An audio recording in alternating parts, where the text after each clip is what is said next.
నమస్తే, welcome to రాట్నం media. నమస్తే, వెల్కమ్ టు పల్స్ బ్యాలెన్స్. చాలామంది క్వశ్చన్స్లో అడిగారు దీనికి ఆన్సర్ చెప్పమని.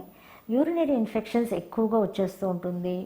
బయటికి వెళ్ళినా కానీ, వేరే అవతల వాళ్ళు టాయిలెట్స్ యూజ్ చేసినా కానీ, ఇంకెవరైనా వచ్చి మన ఇంట్లో మన టాయిలెట్స్ యూజ్ చేసినా కానీ, ఏమీ లేకపోయినా కానీ చాలాసార్లు యూరినరీ ఇన్ఫెక్షన్స్ వస్తుంది అండ్ ఎందువల్ల అని అడుగుతున్నారు.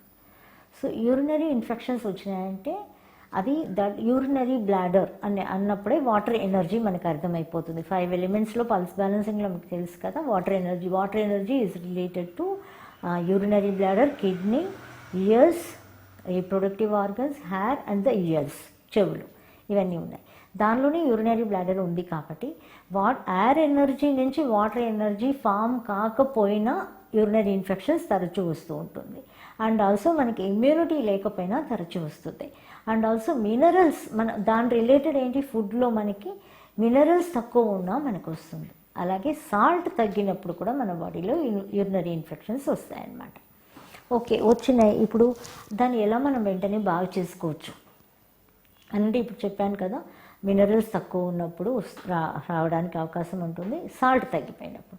ఇప్పుడు మనం ఏం చేయాలి అని అంటే, బాత్రూమ్కి వెళ్ళి వచ్చినప్పుడల్లా హాట్ వాటర్లో బాగా వేడి నీళ్ళలో రాళ్ళ ఉప్పు చేతులు ఎంత నిండుగా వేసుకోవాలి. రాళ్ళ ఉప్పు వేసి, సముద్రపు ఉప్పు మనం వాష్ చేసుకోవాలి. యూరిన్కి వెళ్ళి వచ్చినాక వాష్ చేసుకుంటాం కదా, ఇది లేడీస్ చాలామంది క్వశ్చన్స్ అనమాట ఇది. సో వాష్ చేసుకుంటే ఆ ఉప్పు అనేది వెళ్ళినప్పుడు యూరినరీ బ్లాడర్కి అది టెంపరీగా రిలీఫ్ ఇచ్చేస్తుంది బాగా. ఇంకొకటి ఏం చేయొచ్చు అని అంటే, ఈ వేళలో సోడా ఉప్పు, ఇడ్లీ సోడా పిండి వేస్తాం కదా మనం, సోడియం బైకార్బోనేట్, అది ఇలా వచ్చి ఒక 3 times వేసుకోవచ్చు. లేకపోతే ఒక 1/2 స్పూన్ వేసుకోండి. రాళ్ళ ఉప్పుని ఇలా 2 సార్లు తీసి వేసుకోండి. కొంచెం లైట్ వేడి ఉండాలి నీళ్ళు. ఆ వేడిలో కలుపుకొని ఒక 3 hours వన్స్ ఒక 2-3 సార్లు తాగిన. ఎందుకనంటే యూరినరీ బ్లాడర్ వాటర్ ఎనర్జీ కాబట్టి దానికి ఉప్పు తగ్గిపోయింది కాబట్టి ఇలాంటి ప్రాబ్లం వస్తుంది. అప్పుడు ఆ ఉప్పుని మనం ఇచ్చేసినప్పుడు యూరినరీ ఇన్ఫెక్షన్స్ అనేది తగ్గుతుందన్నమాట. ఇంకొకటి ఏంటంటే చెరుకు రసం బాగా యూరినరీ ఇన్ఫెక్షన్ ఉన్నప్పుడు, మనం ఏదైనా వేరే చోట్ల ఉండిపోయాము, చాలా మంటలు ఉన్నాయి, ప్రాబ్లం ఉంది అన్నప్పుడు చెరుకు రసం కానీ మీరు తాగగలిగారంటే, చెరుకు రసంలో ఏమేమి ఉన్నాయనంటే మనకి జనరలీ పొటాషియం ఉంది, కాల్షియం ఉంది, మెగ్నీషియం ఉంది, ఐరన్, జింక్, ఇంకొచ్చి థయామిన్ ఉంది, రిబోఫ్లావిన్ ఉంది, గ్లూకోజ్ ఉంది, డైటరీ ఫైబర్ ఉంది. ఇవన్నీ కూడా మినరల్స్ ఉన్నప్పుడు మనం చూసాము వాటర్ ఎనర్జీ కావాల్సినది మినరల్స్. ఆ మినరల్స్ లోపం కూడా ఉంది కదా.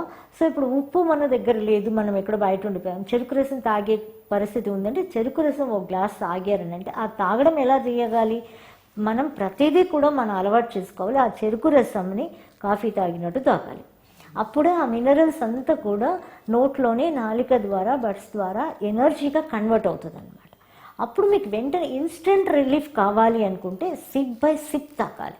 సిప్ బై సిప్ సలేవాతో కలిపి తాగినప్పుడు ఇమ్మీడియట్గా మీరు తాగి ఒక 5-10 minutes కల్లా మీకు యూరినరీ ఇన్ఫెక్షన్ అనేది పోవడం అనేది మీరు కళ్ళారా చూస్తారు అది. సో ఇప్పుడు ఓన్లీ వాష్ చేసుకోవడం చెప్పాను, రాళ్ళు ఉప్పు హాట్ వాటర్తో, ఇంకా ఉప్పు వేసుకొని 1/2 స్పూన్ సోడాతో తాగడం చెప్పాను. నెక్స్ట్ వచ్చి షుగర్ కేన్. ఇవి చేసుకుంటే టెంపరీగా బాగానే అయిపోతాయి. కానీ మనం ఒకసారి చెక్ చేసుకొని నాడీలో మనం వాటర్ ఎనర్జీ ఇంబ్యాలెన్సెస్ ఉంది అనుకుంటే, అంటే ఎయిర్ నుంచే వాటర్ ఎనర్జీ ఫామ్ కావట్లేదు అనుకుంటే, ఇదే చేసుకుంటూ మనం జీవితకాలం అంతా బ్రతకలేము. ఎప్పుడో ఒకసారి వచ్చినప్పుడు ఇది డెఫినెట్గా హెల్ప్ అవుతుంది.